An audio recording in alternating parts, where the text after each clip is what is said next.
Bienvenidos hermanos a una nueva reacción de Es Viral, pero no es bíblico. Así que listo para otro video. Antes de hacer este video, quiero aclarar algo. Mi objetivo no es agarrar y empezar a criticar a cualquiera que no concuerde conmigo o ganar seguidores o lo que lamentablemente comenzó con un buen sentimiento se desvirtuó en ganar seguidores, criticar al que primero se venga. Yo, en este video o en esta serie de videos, yo no estoy buscando sacar ganancia personal ni nada, sino que yo estoy atacando un mensaje que se está predicando dentro de las iglesias evangélicas hoy en día, ¿sí? Más adelante, si el Señor quiere, voy a hacer una reacción sobre la apostasía romana. Todo el mundo sabemos que Roma es, no sé cómo decirlo de una forma que no ofenda a los demás, pero que Roma es la vergüenza del cristianismo. Esa es la verdad, ¿sí? Y más adelante voy a hablar sobre la apostasía de Roma. Pero en esta serie de videos estoy enfocado en un mensaje que está destruyendo las iglesias protestantes o evangélicas.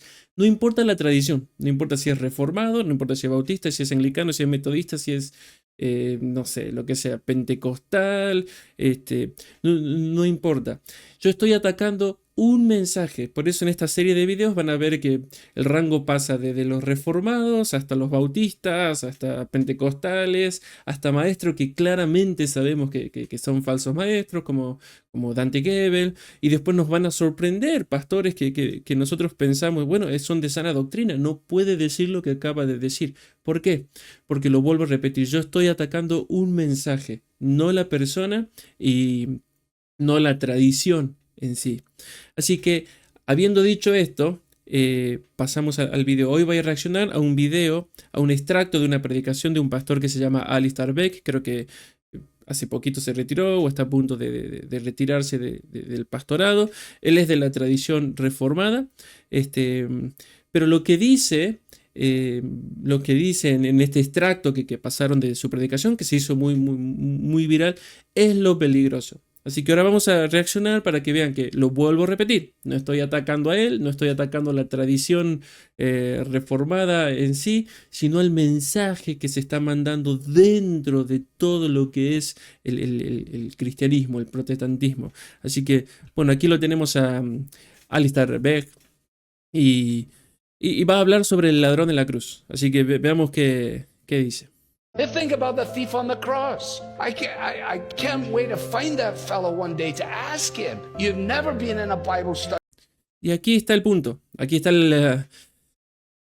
todos sabemos la historia del ladrón en la cruz. ¿Sí? Jesús le dice, hoy mismo estarás conmigo en el paraíso. Y espectacular. Si Jesús se lo dijo ahí, espectacular. Es cierto, él estuvo y sigue en el paraíso con Jesús. El problema está aquí ahora cuando se comienza a utilizar al ladrón en la cruz como un ejemplo de vida cristiana. Y el mensaje es el siguiente, no tienes que hacer nada porque el ladrón en la cruz no hizo nada. Y yo no estoy hablando de la justificación, de pasar de muerte a vida, como lo dice Efesios, Pablo en Efesios 2.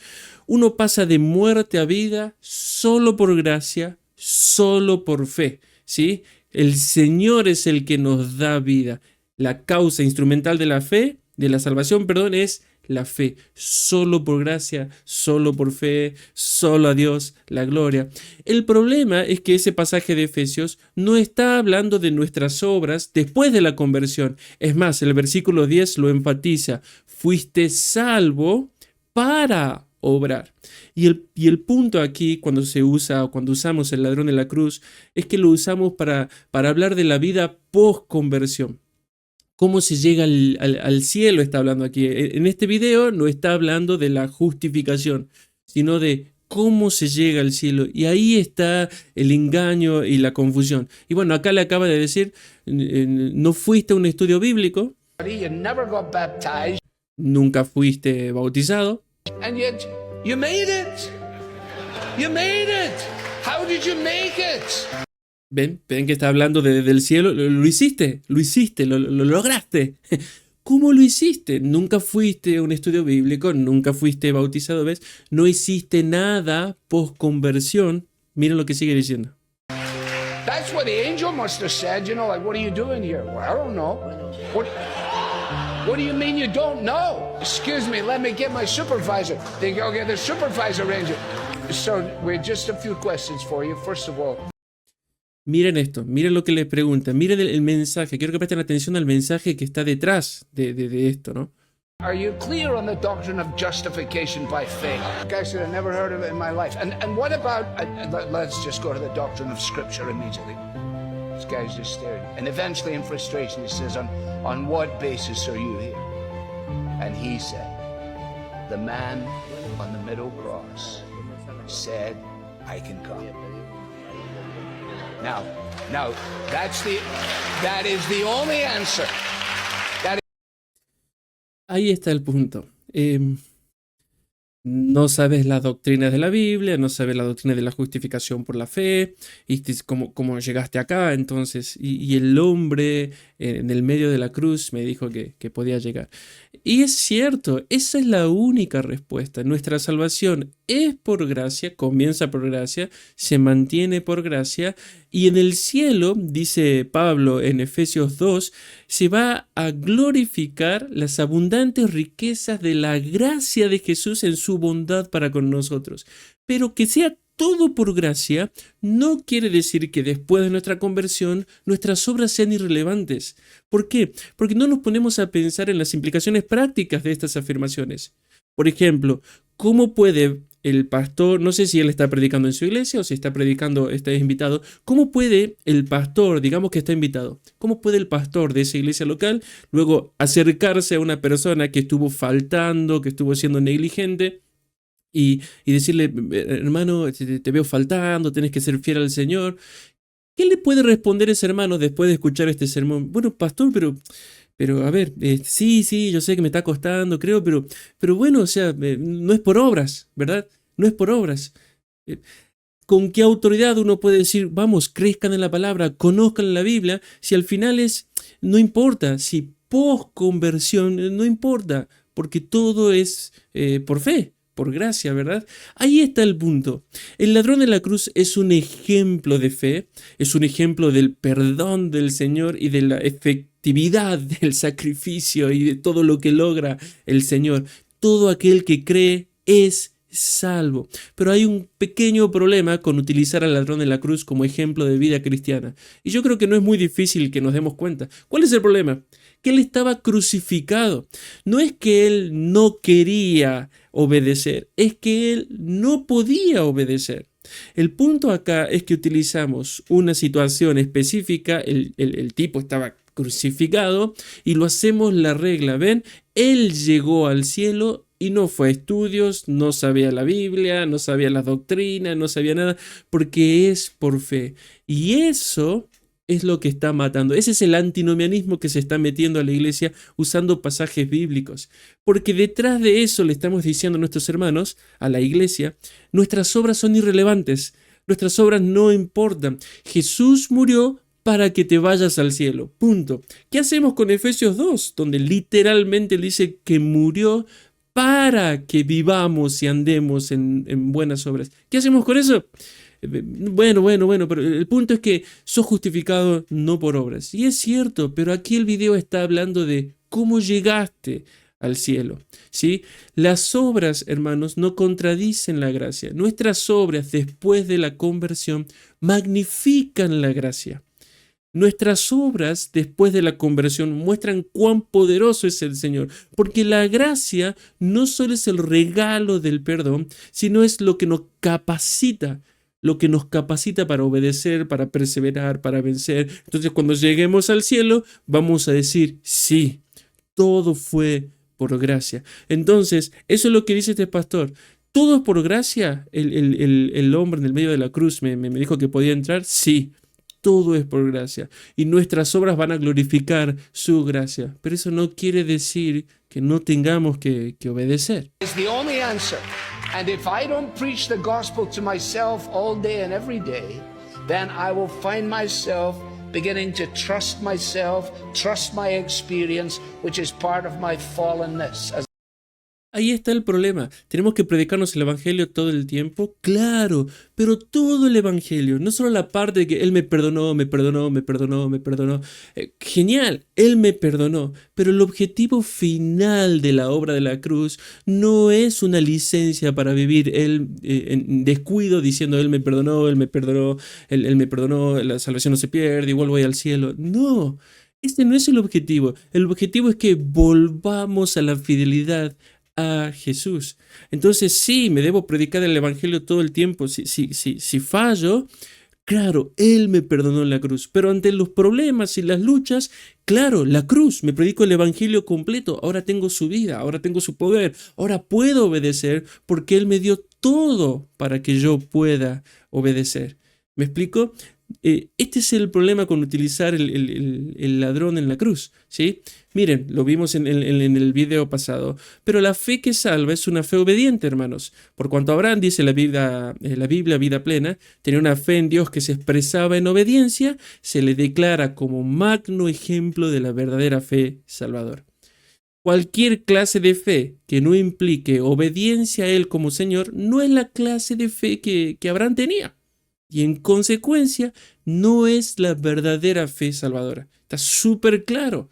En el Antiguo Testamento, continúa esta Biblia diciendo en otra página, la fe implicaba o significaba dos cosas: confianza o seguridad en una persona o fidelidad. No es o. Y fidelidad a una persona. Así que creer significa perseverar en la confianza y en la fe al manifestar una fidelidad obediente.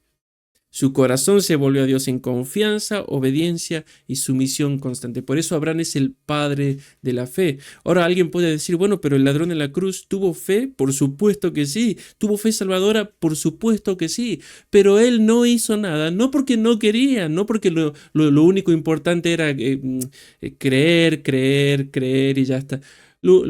Él no hizo nada porque estaba crucificado, lo cual estoy seguro que no es la realidad del 95% si bien hoy ya no se crucifican, pero hay hermanos que están presos, siendo torturados. Claro, ellos no pueden, pero no es que no quieren. Ahí está el engaño. La fe que salva es una fe que se entrega en fidelidad a Jesús porque confía plenamente en Él. Por eso lo vimos, no es una idea de nosotros, no es una idea de ciertos pastores. Santiago lo enseña, les habla a los nacidos de nuevo. Nos hizo nacer por la palabra de verdad para que seamos primicia de sus criaturas. Nacemos solo por fe.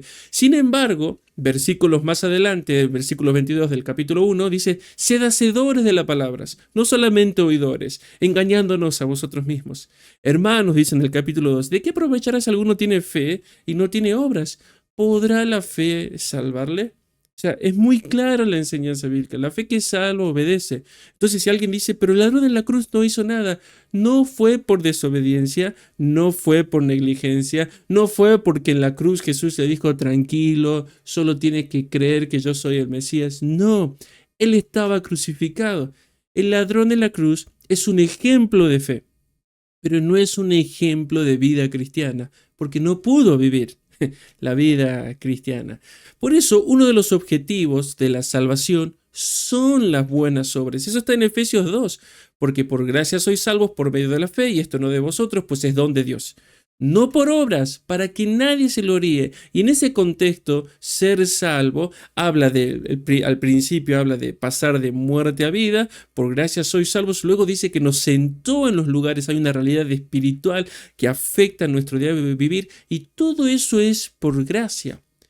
Porque no es por obras, porque somos hechura suya, creados en Cristo Jesús para buenas obras. Uno de los objetivos de la salvación son las buenas obras, las cuales Dios preparó de antemano para que anduviésemos en ellas. Lo mismo dice Pablo en Tito 2, del 11 al 15. La gracia de Dios se ha manifestado para salvación a todos los hombres, enseñándonos que, renunciando a la impiedad y a los deseos mundanos, vivamos en este siglo sobria, justa y piadosamente. Ven que la gracia no solo es el regalo del perdón y de la vida nueva, es el poder, es el regalo, se nos regala el poder para obedecer.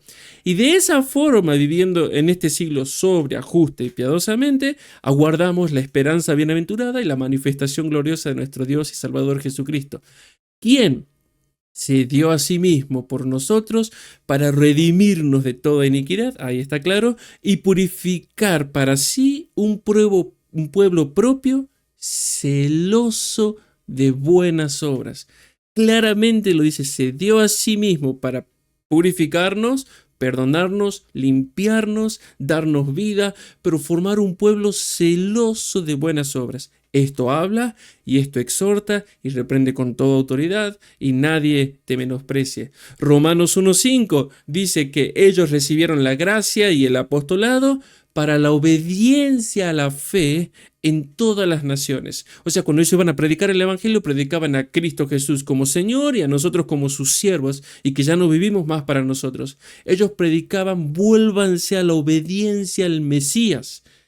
Y lo dice claramente en 2 de Corintios 5:15. Por todos murió Jesús, para que los que viven ya no vivan para sí, sino para aquel que murió y resucitó por ellos. Está súper claro. Está en todos los pasajes de la carta de Pablo. Y Pedro también dice lo mismo, ya lo vimos creo que en el video pasado. Juan, Santiago, Jesús dice exactamente lo mismo. Entonces, ¿por qué es importante hacer énfasis en las buenas obras, hermanos? Primero, porque es uno de los objetivos de la salvación, ¿sí? Fue vivir en buenas obras, vivir la vida de fidelidad, de adoración y glorificación al Señor. Pero la segunda razón es porque es una de las formas más efectivas de luchar contra el pecado.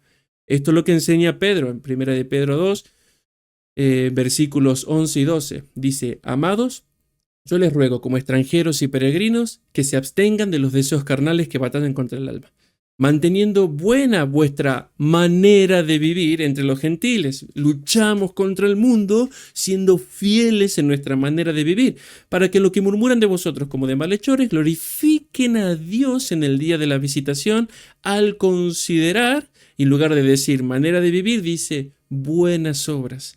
Las buenas obras es el nombre que recibe la manera de vivir cristiana. Es nuestra forma de vivir. Y así luchamos contra los pecados, exhortando, como le dice Pablo aquí a Tito. Esto habla, exhorta y reprende con toda autoridad y nadie te menosprecie. Recuérdales para qué murió Jesús. Entonces, si las obras son uno de los objetivos principales de la salvación, ¿por qué hay tantos pecados en la iglesia? Bueno, justamente porque decimos que nuestras obras son irrelevantes, que no importa. Primero predicamos un evangelio impotente en donde lo único que importa es no ir al infierno o llegar al cielo. Lo que pasa entre nuestra conversión y la glorificación es como, bueno, el Señor sabe, estás en una lucha, tus obras son trapo de inmundicia, un montón de cosas. Pero lo único que aseguró Jesús en la cruz parece que es el cielo. Es un evangelio mal presentado. Y segundo, ¿por qué hay tanto pecado en la iglesia? Porque minimizamos la obediencia en la iglesia. Desde nuestros púlpitos decimos que es irrelevante y que no afecta en nada nuestra entrada al cielo. Si no pasa nada, tenías algún problema, estás siendo rebelde, estás alejándote del Señor, mira al ladrón en la cruz. Él no hizo nada, no fue un estudio bíblico, no fue... Eso es antinomianismo camuflado de evangelio, hermanos. Si minimizamos la obediencia a Dios y sus consecuencias, el pecado va a reinar en nuestras vidas e iglesias. Es así. Por eso Pablo le dice a Tito en la isla de Creta, exhorta esto, recuérdales, habla, nadie te menosprecie, volvé a insistir en que Jesús murió para que seamos un pueblo celoso de buenas obras. ¿Por qué? En Creta, ahí donde estaba Tito, había creyentes que profesaban conocer a Dios, pero con los hechos lo negaban, siendo abominables y rebeldes y reprobados en cuanto a toda buena obra. Entonces, ¿qué podemos sacar de esto? Todos los que profesan a Dios se espera que tengan buenas obras y van a ser aprobados. ¿no? Entonces, había gente que profesaba conocer a Dios, se los examinaba, reprobados. ¿Por qué? Porque no había buenas obras. Había todo lo contrario. No estaban viviendo como el Señor quería que vivieran. Por eso en el capítulo 1 se enfoca en los líderes que se apartaron de la verdad. Eso está en el versículo 14. Habían descuidado completamente sus vidas esos pastores. Eran siempre mentirosos, malas bestias y glotones ociosos, según el versículo 12, los cuales había que reprender duramente para que sean sanos en la fe. ¿Lo ven? Ser sano en la fe, ser de sana doctrina, es la vida piadosa. No es solo predicar lo correcto entre teoría, ¿sí? Es la vida piadosa. Eso está en el versículo 13. Al no tener buenas obras, llevaron a la iglesia a vivir así. Por eso en el capítulo 2 de Tito vemos ancianos, varones, sin amor, no se refiere a pastores, sino a hombres de edad avanzada ya, ancianos sin amor, sin fe, sin paciencia, comportándose como jóvenes inmaduros. Está en el versículo 2. Las ancianas eran calumniadoras, no llevaban vidas santas y no les importaba formar mujeres piadosas. Eso está en el versículo 3. A las jovencitas, las mujeres jovencitas, ellas no sabían amar a sus familias, no querían sujetarse, descuidaban sus hogares sin pensar en las consecuencias de esa vida. Está en el versículo 4 y 5. Los jóvenes, los varones eran niños descontrolados que no pensaban en lo que hacían y en las consecuencias de sus decisiones. Ellos querían jugar a la Xbox, querían tener la computadora gamer y no se enfocaban en ser piadosos, decidían, no eran prudentes, ¿sí? Los siervos, para que nosotros los entendamos ahora, los que estamos en relación de dependencia, por así decirlo, los siervos eran infieles, respondones, defraudaban y no se sujetaban a sus amos, versículos 9 y 10 del capítulo 2. En el capítulo 3 se ve que la iglesia no se sujetaba como deberían sujetarse a los gobernantes y difamaban, peleaban, eran impacientes y no eran amables con los demás. Eso está en el versículo 2 y 3. Entonces Pablo les dice, repréndelos duramente para que sean sanos en la fe. ¿Cuál es la solución a semejante caos en la iglesia? Predicar el evangelio completo y exhortar a la vida fiel y obediente. Por eso Pablo en Tito 3, del 3 al 8 dice, nosotros también éramos insensatos, rebeldes, extraviados, dignos de aborrecimiento, pero cuando se manifestó la bondad de Dios nuestro Salvador y su amor para con los hombres, nos salvó. Y miren acá, no por obras de justicia que nosotros hubiéramos hecho, sino por su misericordia, lo mismo que dice en Efesios, por el lavamiento de la regeneración y la renovación del Espíritu Santo, el cual derramó en nosotros abundantemente por Jesucristo nuestro Salvador, para que justificados por su gracia, viniésemos a ser herederos conforme a la esperanza de la vida eterna. Entonces, palabra fiel es esta, y en estas cosas quiero que insistan con firmeza. ¿En qué? En la salvación por gracia, en la obra de Jesús en la cruz. ¿Pero para qué quiere Pablo que insista con firmezas? Para que los que creen en Dios procuren ocuparse en buenas obras. Estas cosas son buenas y útiles a los hombres. Y luego también lo dice, bueno, antes en realidad en Tito 2, del 11 al 15, ¿por qué los ancianos deben ser sobrios? Las ancianas deben cambiar, las jóvenes, los siervos, todos.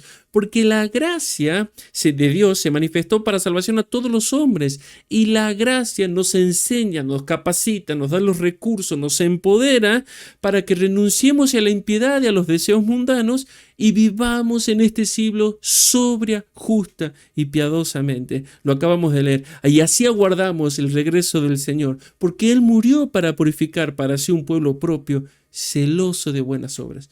Esto habla, esto exhorta, esto reprende con toda autoridad y nadie te menosprecia. Entonces debes tener algo en claro. Todos aquellos que tengan la fe del ladrón en la cruz van a ser salvos. Pero nosotros no somos el ladrón en la cruz. Tú no eres el ladrón. Si estás viendo este video por internet, en tu celular, en tu tablet, en lo que sea, no estás crucificado, no estás imposibilitado. O bueno, alguien puede estar viendo que está internado claro, está imposibilitado, está internado en terapia intensiva o está internado, está imposibilitado. Pero si en nuestra vida nosotros que no estamos imposibilitados, utilizamos la fe del ladrón de la cruz para decir, bueno, no importa si no sé la justificación, no importa si no voy a los estudios bíblicos, no importa porque solo hay que creer, estamos siendo engañados. Lo vuelvo a repetir, él no tenía obras, no porque no quería obedecer, no porque no son necesarias en la vida cristiana, él no tenía obras porque no podía hacerlas, él estaba a punto de morir. Por eso no se lo menciona como un ejemplo de fe, ni se lo vuelve a mencionar en todo el Nuevo Testamento. El autor de Hebreos podría haberlo puesto a él, ¿verdad? Pero en el capítulo 11 pone todas obras de obediencia, perseverancia, obra, fidelidad, decisiones, acciones a la palabra de Dios. Porque no debemos engañarnos, hermanos. La fe que salva es una fe obediente. La obediencia es fundamental en la vida cristiana. No obedecer ni obrar no es creer como el ladrón en la cruz. Es una fe demoníaca. ¿Recuerdan lo que dice Santiago? El que tiene fe y no tiene obras cree como los demonios. Siempre recuerden lo que enseñó Jesús. No todo el que me dice Señor, Señor, entrará al reino de los cielos, sino el que hace la voluntad de mi Padre que está en los cielos. Y eso ya se lo dice a sus discípulos. Hermanos, debemos tener eso en cuenta. Recuerda esto, la fe del ladrón de la cruz fue una fe salvadora. Sí, Jesús se lo dijo, hoy estarás conmigo en el paraíso. Pero eso no significa que él no quería obedecer y que nosotros de esa enseñanza sacar la aplicación de que, bueno, no pasa nada si no voy al estudio bíblico, como decía este pastor, si no sé las doctrinas, si no me involucro. No es que no pasa nada, yo no puedo sacar esa verdad, entre comillas, práctica para aplicarlo a mi vida. No se puede, eso está mal, porque niega todo, por ejemplo, no solo la enseñanza del Nuevo Testamento, sino toda una carta como la de Pablo a Tito, a lo que estaba pasando en Creta. Justamente en Creta era tanto caos porque creían, profesaban conocer a Dios, pero con sus hechos lo negaban. La gran noticia es que por la muerte, la vida, muerte, resurrección, ascensión y sesión, o sea, cuando Jesús se sentó a la derecha del Padre, por la sesión de Jesús, ahora nosotros tenemos vida en Él, podemos y debemos vencer el pecado, el mundo y la carne, porque ahora estás en Cristo, eres cristiano. Todo mensaje que minimice la obediencia te está desviando de la sincera fidelidad a Cristo. Así que bueno, tienes ahí para meditar, tienes ahí para leer la carta de Tito de corrido, para ver que las razones que da Pablo es que la vida contraria a las buenas obras, la vida que no obedece, no glorifica la gracia.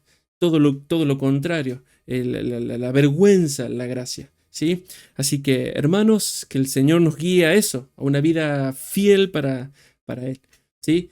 Bueno, les mando un abrazo y nos vemos en la próxima reacción de Es Viral, pero no bíblico. Que el Señor los bendiga.